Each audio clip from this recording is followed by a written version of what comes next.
अस्सलाम वालेकुम, मैं हूं डॉक्टर हकीम अहमद खान। होपफुली आप सब खैरियत से होंगे। लास्ट वीडियो में हमने डिस्कस किया था कि कैस्टर ऑयल हमारे बालों की हेल्थ के लिए, ग्रोथ के लिए कितना फ़ायदेमंद है। इसी तरह आज इस वीडियो के अंदर देखेंगे कि क्या कैस्टर ऑयल हमारी स्किन के लिए भी उतना ही फ़ायदेमंद है और इसको क्या अप्लाई करना चाहिए स्किन के ऊपर एज अ होम रेमेडी या नहीं।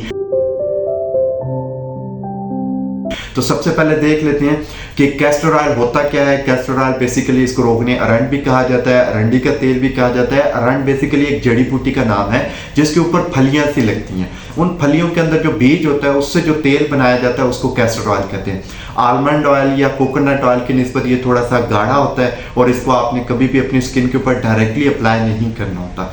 अब कैस्टर ऑयल के अंदर हमने देखा था कि लास्ट वीडियो में कि कैस्टर ऑयल के अंदर विटामिन ई भी होता है जो बालों की हेल्थ के लिए बेहतर होता है, ओमेगा 9 होता है और फैटी एसिड होते हैं। अब आप फैटी एसिड के आगे डिस्कस करेंगे कि स्किन ड्राई क्यों होती है। आपकी स्किन या तो डल हो सकती है, डलनेस होती है स्किन के ऊपर, डार्क स्पॉट होते हैं या स्किन ड्राई होती है। अब ड्राई इसलिए होती है कि जब स्किन का वाटर लेवल मेंटेन नहीं होता तो उसकी वजह से आपकी स्किन ड्राई होना स्टार्ट हो जाती है। अब जो कैस्टर ऑयल के अंदर 90% फैटी एसिड होती हैं, तो ये fatty acid basically resin oil acid है जो कि हमारे स्किन के ऊपर एक लेयर से बना देता है जो कि इसके वाटर लेवल को मेंटेन रखता है और इससे हमारी ये मॉइस्चराइजर का काम करता है। हमारी जो स्किन है वो ड्राई नहीं होने पाती। अब नॉर्मली जो आप केमिकल अपनी स्किन के ऊपर अप्लाई करते हैं वो जैसे ही उनका असरात खत्म होते हैं स्किन उससे डबल ड्राई होना स्टार्ट हो जाती है और बाद में ये इनके केमिकल्स के इस्तेमाल की वजह से आपकी स्किन जो है वो ज़्यादा डैमेज होती है। तो आप इसको देखेंगे कि एक जो इसके अंदर इफेक्ट हम लोग देखते हैं कैस्टर ऑयल के अंदर कि ये क्लेंजिंग इफेक्ट होता है। ये स्किन को जैसे एजिंग प्रोसेस के साथ साथ आपके रिंकल्स पड़ते हैं स्किन के ऊपर या आपके स्किन के ऊपर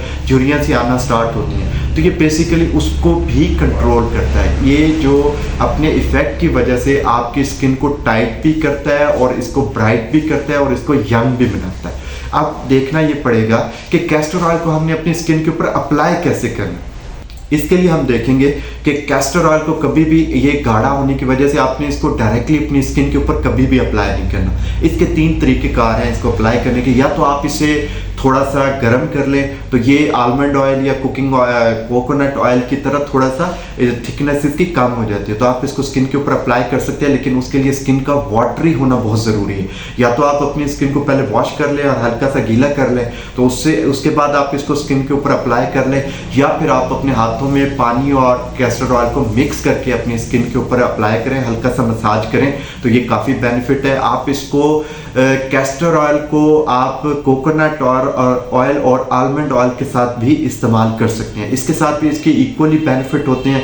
ये आपकी स्किन के ऊपर डार्क स्पॉट जो होते हैं, रिंकल्स जो होते हैं, जो एजिंग इफेक्ट आ रहा होता है उसको काफ़ी हद तक ख़त्म करता है, दाग धब्बों को दूर करता है और इसके बेनिफिट की वजह से आप इसे ईजिली होम रेमेडी के तौर पर इस्तेमाल अपनी स्किन पे कर सकते हैं। Thank you so much. अपना ख्याल रखिएगा। अल्लाह हाफिज़।